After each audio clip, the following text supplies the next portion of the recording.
Good morning बच्चों। आज मैं आपको क्लास 10 नगीन प्रकाशन का प्रश्नावली 8A का प्रश्न क्रमांक संख्या 8 इस वीडियो में कराने जा रहे हैं बच्चों। अगर समझाने का तरीका अच्छा लगे तो मेरे चैनल को सब्सक्राइब जरूर कर देना। देखो क्वेश्चन में बोला है कि यदि tan थीटा बराबर कितना दिया हुआ 2 तो 2 sin थीटा और cos थीटा, जब कोई साइन नहीं होता तो बीच में मल्टीप्लाई मानते हैं अपॉन में cos square theta minus sine square theta का मान ज्ञात कीजिए, है ना।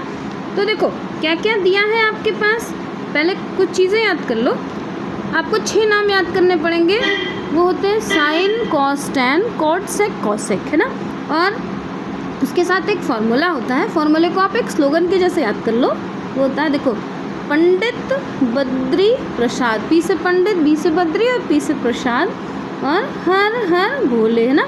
ये वैसे याद करोगे तो याद करने में दिक्कत होगा, ऐसे नाम से याद हो गया, बस क्लियर हो गया। पहली वैल्यू होती है साइन की, दूसरी कॉस की, तीसरी टैन की और फिर नीचे से उल्टा कॉट, सेक और कॉसेक, है ना, नीचे से उल्टा हो जाता है। तो अब देखो आपके पास दिया क्या है, यहाँ पर दिया है आपके पास टैन थीटा बराबर कितना दिया हुआ है 2 दिया हुआ है ना। टैन की वैल्यू अब इसी से चेक कर लो। देखो साइन कॉस टैन यानी टैन बराबर होता है P अपॉन बी।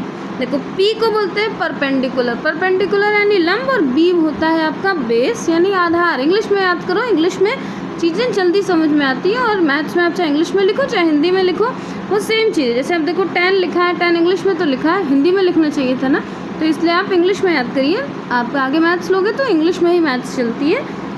अब देखो इसके नीचे हमने अपॉन 1 लगा दिया तो हमें क्या वैल्यू मिल गई, एक लंब मिल गया और एक हमें आधार मिल गया। अब पाइथागोरस से पहले तो इसकी फिगर बना लो। देखो और ये हमेशा समकोण पर बनता है, तो यहाँ देखो हमने एक फिगर बना ली, एक समकोण बना लिया। इसमें नाम इन्होंने कुछ नहीं दिया है कि कोई थीटा नहीं है, कोई कुछ नहीं है, तो कहीं भी रख लो। ये हमने रख लिया A, इसको रख दिया B, इसको रख दिया C, ये B हो गया 90 डिग्री पर। इन्होंने दिया नहीं है, हमने खुद इसको बनाया। इसके पहले वाले क्वेश्चन में ये इन्होंने दिया था कि 90 पर किसका है और कैसे क्या थीटा है ना।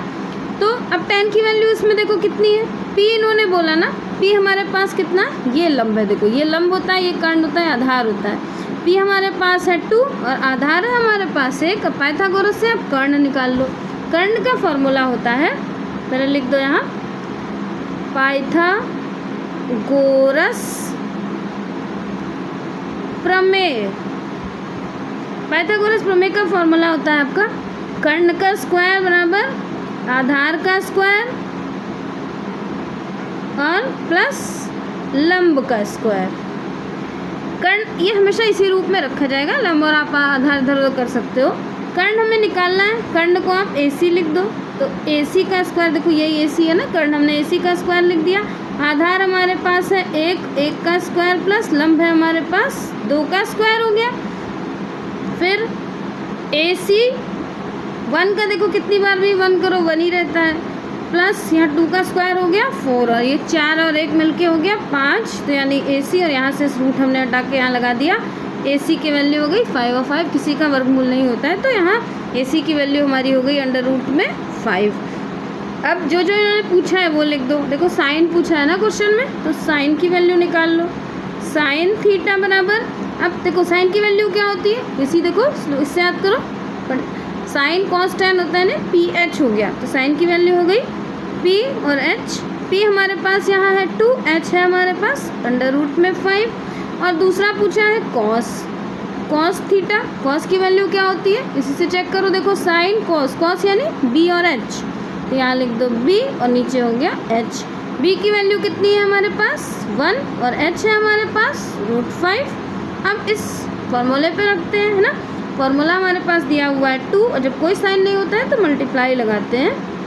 2 साइन थीटा मल्टीप्लाई में कॉस थीटा और अपॉन में दिया हुआ है इन्होंने cos square theta minus sine square theta. सब वैल्यू रख दो आपके पास। देखो साइन और कॉस 2 ही पूछा है, वैल्यू रख देते हैं यहाँ पर। सबसे पहले 2 इंटू साइन की वैल्यू कितनी है 2 अपॉन √5, फिर इंटू कॉस की वैल्यू है 1 अपॉन √5, अपॉन में लिख दो, अपॉन में हो गया कॉस की वैल्यू रख दो 1 अपॉन √5 और उसका स्क्वायर कर दो साइन माइनस, और 2/√5 ये हो गई साइन की वैल्यू, उसका स्क्वायर हो गया है ना। सॉल्व कर लेते हैं। देखो ऊपर वाला सॉल्व करो, 2 2 ज़ा 4, सब मल्टीप्लाई है, सबको मल्टीप्लाई कर दो। 2 2 ज़ा 4 और 4 1 ज़ा, तो ये हो गया 4। ये ऊपर वाला देखो है ना, 2 2 ज़ा 4 और एक 4 1 ज़ा 4। अब नीचे देखो, रूट का मतलब होता है आधी वैल्यू, तो आधी और आधा मिलाकर पूरा हो गया ना, यानी √5 और √5 मिलाकर हो गया पूरा 5 हो गया।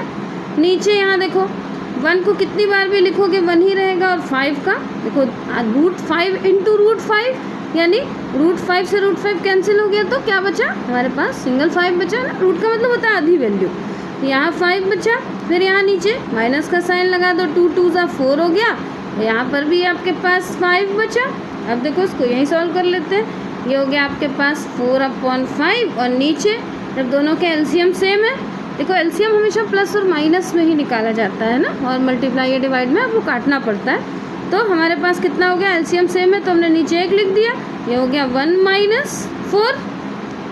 फिर देखो इधर सॉल्व कर लेते हैं, 4/5 और नीचे 4 में से 1 माइनस हुआ, और साइन किसका, बड़े वाले का। हमेशा जिसके पहले जो साइन लगता है उसको वही साइन मानते हैं, तो 4 में से 1 गया 3 और साइन माइनस का, ये हो गया। अब इसको आप व्युत्क्रम कर लो। व्युत्क्रम को रेसिप्रोकल बोलते हैं। रेसिप्रोकल यानी जो नंबर होगा पहला वाले को छोड़ के दूसरा वाला उल्टा कर दिया जाएगा। तो यहाँ लिख दो, देखो ये वाला वैसे का वैसे 4/5, साइन मल्टीप्लाई का लगा दो, पहले लिख दो 5 और नीचे -3। देखो जो ये सीधे नंबर था दूसरी साइड भेजा हमने, देखो 4 फ्रैक्शन है ना, 4 फ्रैक्शन तो होते नहीं है, तो ये वाला हमने उल्टा भेज दिया। 5 से 5 कैंसिल हो गया, बचा क्या हमारे पास 4 और नीचे 3 और साइन माइनस का है ना, क्योंकि एक माइनस का था। बच्चों यही इसका आंसर हो गया। अगर समझाने का तरीका अच्छा लगा हो तो मेरे चैनल को सब्सक्राइब जरूर कर देना। मैं नगीन प्रकाशन के सारे क्वेश्चन आपको ऐसे ही देती रहूँगी। आप जितना ज़्यादा से ज़्यादा मेरे चैनल को सब्सक्राइब करोगे उतना ही मेरा वीडियो डालने का इंटरेस्ट और बढ़ेगा, और मैं जल्दी से जल्दी सारे क्वेश्चंस की वीडियो आपके फ़ोन पे अपलोड कर दूँगी। तो इसलिए ज़्यादा से ज़्यादा सब्सक्राइब कर देना। बाय बच्चों।